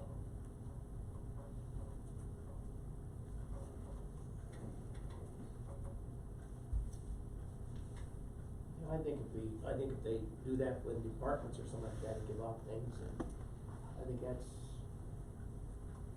yeah, I think that's okay. I don't have a problem with that. Yeah. We're still giving them, they're giving them I have a things. problem with using taxpayer funds to donate direct. I think these guys are fantastic at what they do, just as most 501s are. But I think the certificates would be a more appropriate way of supporting in their stuff, because they can get money for those certificates, and they're in return support the community. I would ask the board to consider doing that lightly because, we are walking a line by even doing certificates. So, just with that in mind, I'll let the board make a decision of what they want to do. But it's good PR. It may be PR, but I'm worried more about the, Colorado revised statutes. I think we have. Well, I I think it's, service to the community. I have the same question you do.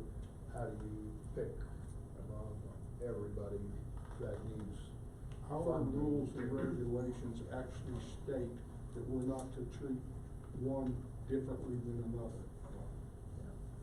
understand that. So if we give out a couple certificates from Parks and Recs and a couple from the golf course, then, you know, other people come along and want, we can do the same, and it's not going to be a financial burden on us. Is that a motion? I need a motion. Just as you said. I guess I'll put it in a motion, just the way I said it. Britton, if I could, Greg, how many You dollars? just gave her a round of golf for 4 people. If that's $160 value, they'll probably get $200, that helps them. Okay. Except that doesn't take anything but a little gas and good PR. Josh, For the what are you golfers. willing to do without, or are you, I mean? Oh, yeah, I'm willing to, I just don't know what would help them the best, I mean, we can do sport registration or pool is really the only. She said. What do you suggest as the manager of that department? Let's, Karen, what did she suggest? She said that last year it was, a few is what she said, sports registrations. That way if they're not having it until, I believe, the 17th, or what did it just say? 7th of August. Yeah, the pool might Yeah, be so the pool's already gonna be almost closed, over. so that's what she said was sports registrations, just to give certificate for that. And he's not For soccer bound to do registrations. anything. Right. You're not Or just bound sports, to any of it. in case they were. Yeah. But we do the scholarships for sports anyways, so it's no problem at all. Soccer would that's be the what I next thought. one. Wait a minute, you said scholarship, is that funds? We're not doing. No, it's free registration. Cuts. Yeah, it's a. If it's a poverty or Thank you. hardship, I the just want scholarship. clarification. Okay. All right, I need, Greg, so your motion was, if I am interpreting correctly, was that, the Colorado City Metro District through the golf course and rec department, donate a round for 4 Mhm. golf and 2, 3, 4, 4 is fine. 4 sports Registration. registrations. Is that what I heard you say? That sounds good to me. Could I have a second? I'll second. It's been moved and seconded that we donate a round of 4 sports registrations to the Valley Backpacks. All in favor signify by saying aye. Aye. Opposed? Aye. Motion carried. Okay, next, you have notice of public hearing or public meeting. The Pueblo County Planning Commission will hold a public meeting on July 17th at 5:30 in the Commissioners' Chambers for the Pueblo County Courthouse, 215 West 10th Street, to review and make a recommendation to the Board of County Commissioners on the road alley vacation described below. This is Road Valley Vacation number 2019-004. It's Laundry Drive, within Colorado City, unit number 24. The applicant, with the concurrence of the majority of the 12 adjacent landowner, is proposing to vacate a portion of the 80-foot wide roadway, Laundry Drive, lying between lot 18 through 24 and lots 212 through 218, as plotted on the recorded map of Colorado City, unit number 34, and reserve a 24-foot wide egress, ingress, and utility easement within the same area of the plotted roadway. The roadway is located between Bay Street, if extending north, and Red Cloud in the westerly portion of Colorado City. And the reason he's doing that is because he's already 12 feet over the, pin on the backside of his property. He built a wall that he's being forced to tear down, so rather than Yes. tearing it down, he's trying to get around it. Yeah. He has other issues, but he's not addressing that one on this. He's just addressing moving the property back, I guess, the whole way then, wouldn't he? The whole, I mean, it's just it's not even a graded road, it's just a back way to get back to those houses back in there. At this point, yeah, At there this is no point. houses on the south side South side of, of it. the south side of Alondra, but there is houses all on the north side. I'm a little confused, what's the county doing with Is that a county road? No. So what, what's, what, I don't know what they're doing, Bill. Yeah, and that's Not why their- it's here, on board direction to go in and impose this, and due to opposition because it is CCMD property. Can I See, I make just don't one? understand sometimes where the city comes in involved, the county comes in involved, if it's in, I'm a little confused. Well, if it was a county road, then they would have the right to vacate it. But that road, unless I'm mistaken, is a Colorado City road, correct? It's an alley, but yeah, I think. And that's what he's looking at, is Yeah. trying to take it down to an alley and not a road. See, and he could take that down very easily, cause it's, old sandstone, the back part of it, he has some things, an archway things he built there, and he had to tear it down, but in my case, I think it's, I don't know why it's going to the county. My opinion is that we send He's gonna be there. him to the county to oppose this on our behalf. And that's another. Mr. Chairman, I would make a motion to send the manager to oppose this with the instructions to the county. This is private property owned by Colorado City Metropolitan District. I'll stop there. Could I suggest, you can do what you want, because the next correspondence is dealing with Yes. the lady who spoke, and we already said that we're opposed to that. I would Could you, include both, and they're the same hearings. day. I would include both hearings. Okay, I have a motion that, the district manager represents us at the Pueblo County Planning Commission meeting on July 17th in opposition to vacation number 2019-004 and, map amendment number 2019-003. Could I have a second? I will second. It's been moved and seconded, discussion? Bill's got a question. I'm a little confused with that motion. Why don't we have a motion to just have him remove his stuff from the street? I mean, you need to go there too, but, I'm holding that one there. oh, okay. You shut up We then. gotta deal with it, I mean, he's acting on this first. Yeah, he's gotta act on already this been first. told to remove it. Yeah. I'll take him to court. Any other discussion? All in favor signify by saying aye. Aye. Opposed? Motion carried. Mr. Chairman, I will hold the one that Bill just brought up.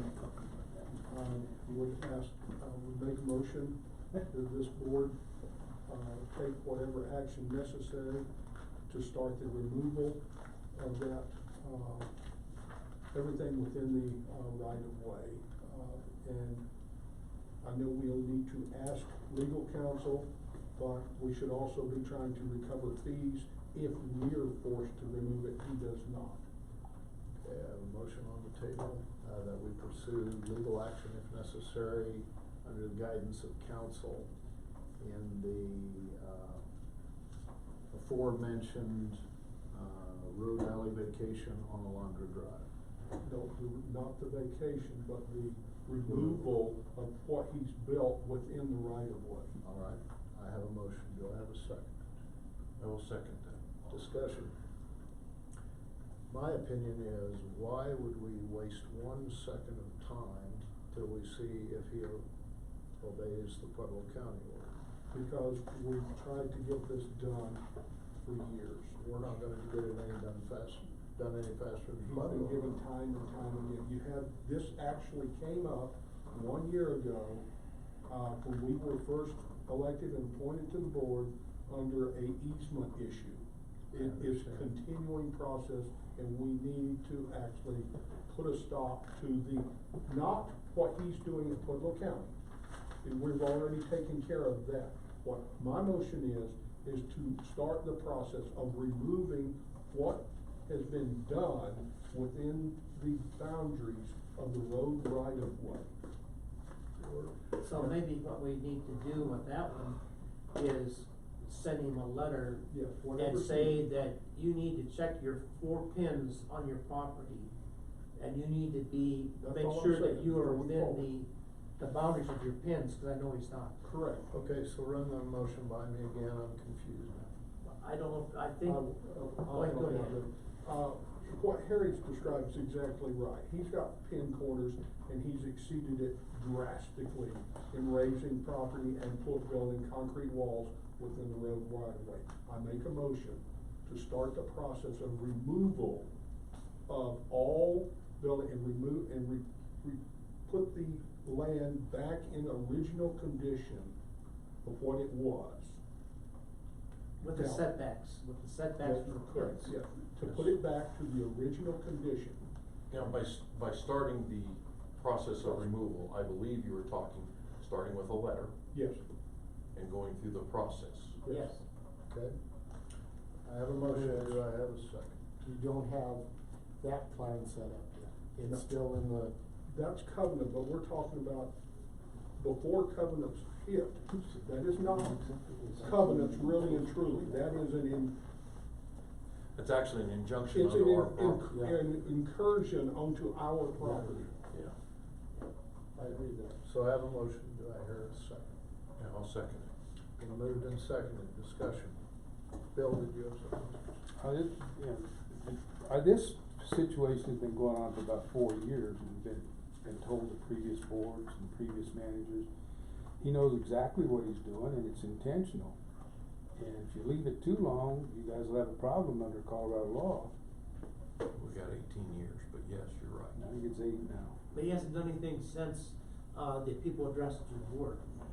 And I went up there 3 or 4 times, he hasn't done anything else because his footers are enough to build up. Harry, Bob and I both brought this to attention of the board that you weren't even on, Yeah. 4 years ago. Well, I've been kind of watching it and the people have been here, so I think, I just follow the plan. Yeah. What they did forward. Yeah, Okay, vote by voice, individual. yes. Harry, yes. Bob? Yes. Terry, yes. Yes. It has been moved that we began a process of, return of that property to its original condition.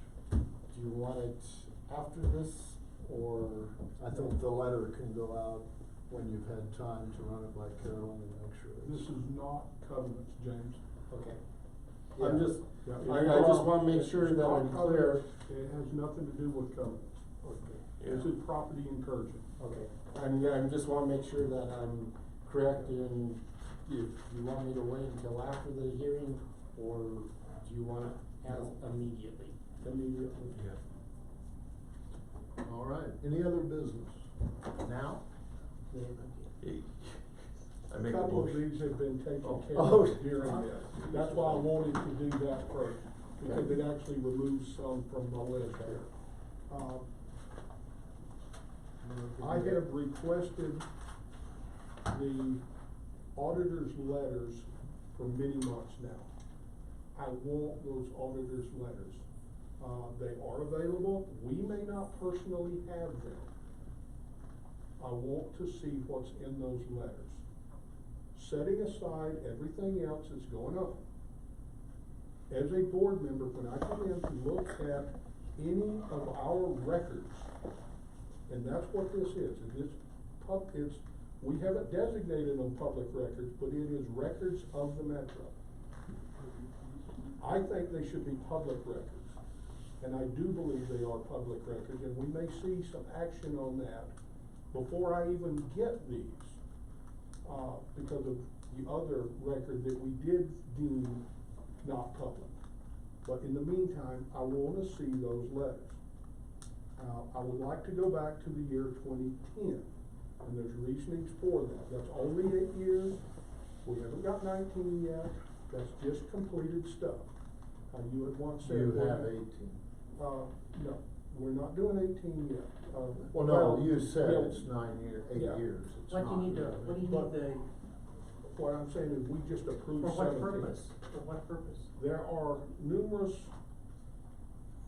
letters, every year a letter is generated of what the metro needs to do to rectify certain situations. Are they confidential letters to the board? Not necessarily.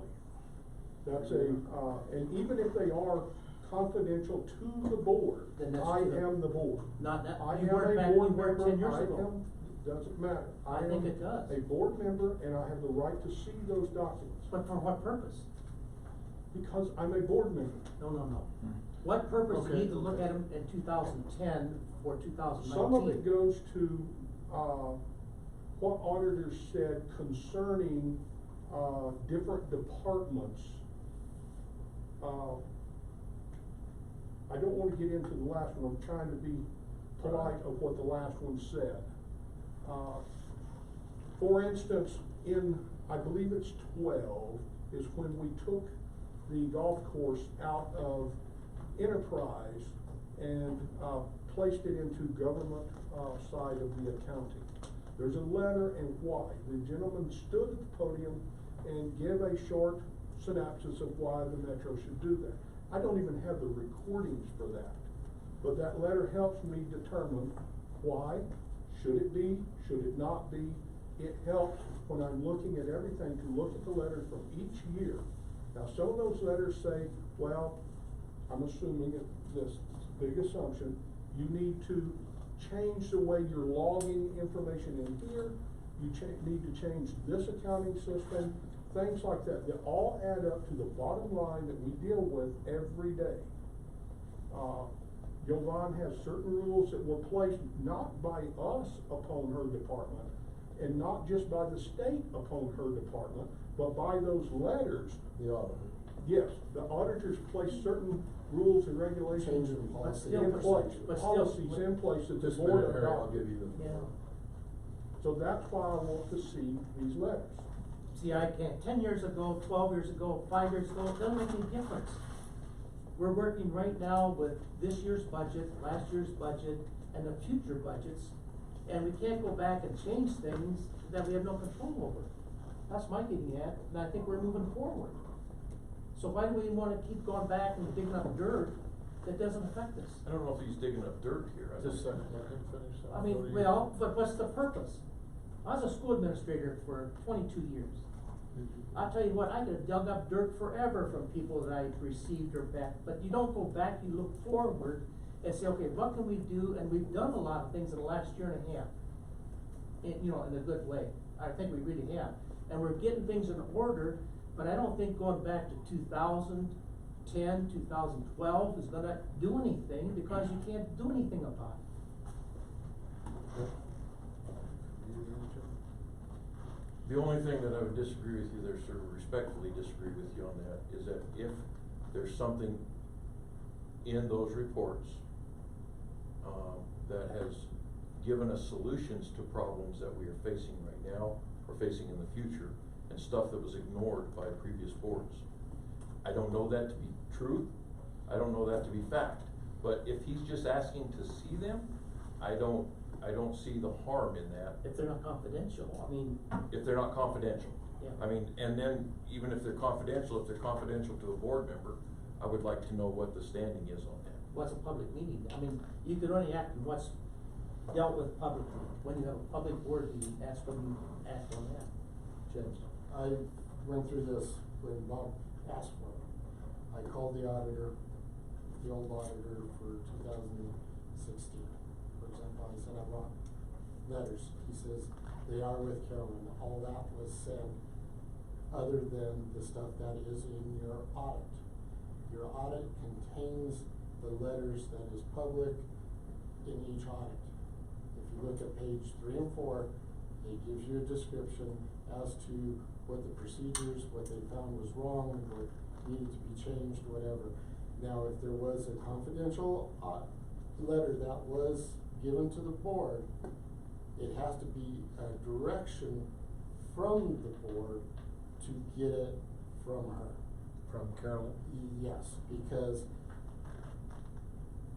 if it as a personal, yeah, you can get it personal, but what's gonna end up happening is if that is leaked out in that by that person, it opens up a can of worms as a lawsuit for that person for defamation, whatever he might bring out from that letter. Because that confidential letter should still be staying within the board, and it is right, you are right, you have the right to it, because it can benefit choices down the road, being on the board. But usually the boards, in any confidentiality, and there, I just sent one to a reporter as that in a confidential matter, it has been taken to the Supreme Court under such and such case, I can pull it out, that in confidential matters like this, they can remain as executive session, because you are dealing either with a personnel issue, situation of identity, whatever, that should not be out there in the public. So are you asking for? As a board member, Yes. I am entitled to those documents. If That's what I the, seek. no, if the board is requesting it as a board. No, that is made available, that's why I have a copy, even though the board said Are you we're asking not for- going to make it available to the public, I still have a copy. You should. It was handed out by the lawyer, so that The crap last- is out. She took them back in. No, she did not. She should have. She did not, she's speaking out of both sides of her mouth. Well, I've got them, she gave it to me. But see, the purpose, Bob, of all this is, if it's public record, you can use it, but what are you gonna gain from, Knowledge. well, but see, that's in the past. It doesn't matter. Yes, it does. I learned many things in the past, it still Well, you learn from your does things mistakes, for and me. but I think you Okay, need to move okay. forward, we're No. looking for the next year. Let's Let's, interrupt over each other. So, James, you said you did talk to the prior auditor. He did say he's not sending them to you. He's not gonna send them to me, they have been Carolyn sent to has. Carolyn. Carolyn says if the board directs her to send them, she will send them. Mr. Chairman, I spoke to the previous auditor and he said that all he had to do was get a request from this board. That's what she's basically saying. And he would send them to the board, so we don't have to go through the lawyer. I'm getting both sides. I understand your frustration. I'm just telling you what the auditor told me. And the auditor told me a totally different thing. Well, That's where we're at on this. so you have to get board approval. yes, No, we didn't. that's what the auditor told you. No, That he you have did to not. have He the said the board. board can request it. A board member could. I didn't do it as a member because that's not right for me as a single member to go to the auditor. That's why I requested it through a board meeting that we retrieve those documents. But everything is, Yeah, everything. now you're saying two different things. We can be, As a board. we need to retrieve them because you could not. As a board. As a board, which means all of us. All of us can, right now, retrieve them from the auditor. We don't have to go to the lawyer to do it. He's saying we had to go to the lawyer Well, that's to what get it. the For county the told me. confidential part of it. But I think that you said at the end of each report, there's about 2 or 3 pages of things we need to do. Correct. That's wrong. Absolutely. So why do we need to have the confidentiality I of the need thing? what we're supposed to do. Well, it's in the Yeah. audit. No, it's not. You know, this last document was not in the audit. Well, That is that's, a different letter. There is a letter sent with each one but you have yours, right? of the last one. Well, you have more than I have.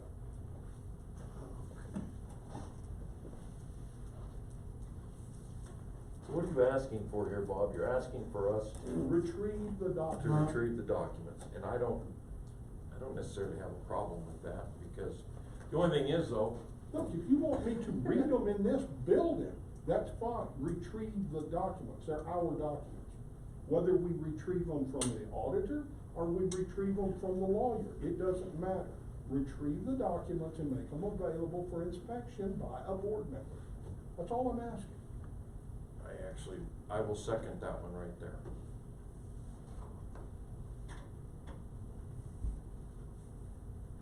If that was a motion. That is the motion. Call the question. I'm trying to, I would lot rather, I can't remember my Robert's Rules of Orders right now. What would you like to do? I would, to tell me. I would like to put it on the next agenda. I would like to talk to the other auditor myself. I would like to talk to Carolyn, because unlike you, I hear two completely I different do hear two stories. completely different stories. And all I wanna do is. I will table, And, I can't table, well, I can table the motion, but it hasn't been passed. Withdraw it. I will withdraw the motion. And I'd like that Till on the the next agenda, meeting. James. Okay. And I do think the other side of that coin is we need to get it decided one way or the other. Yes. Like I said, this is what I was told by the county. Oh, I believe you. This I is, believe I you. have a letter from Carolyn to me stating that if it is as an individual, they can, if the board makes a motion to say, yes, we'd like to see them, we have no problem with it. And they need to be taken back and placed back in custody as being the They custodian. were in our custody, they need to be returned to our custody. Mhm. That's And that's, all I'm- as a board member, if I give it to you, you have to give it back to me to put back into the Absolutely, I file. have no problem with that, none at all. Any other business? Need a motion to adjourn. I will motion to adjourn this And meeting. a second? I second it. Meeting adjourned.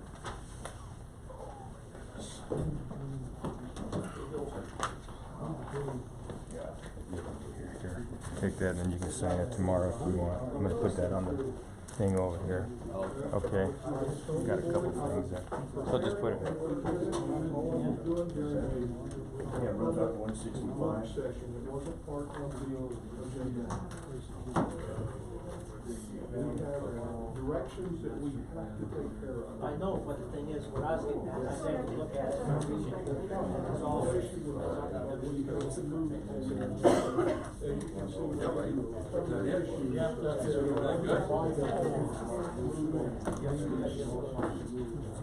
All the,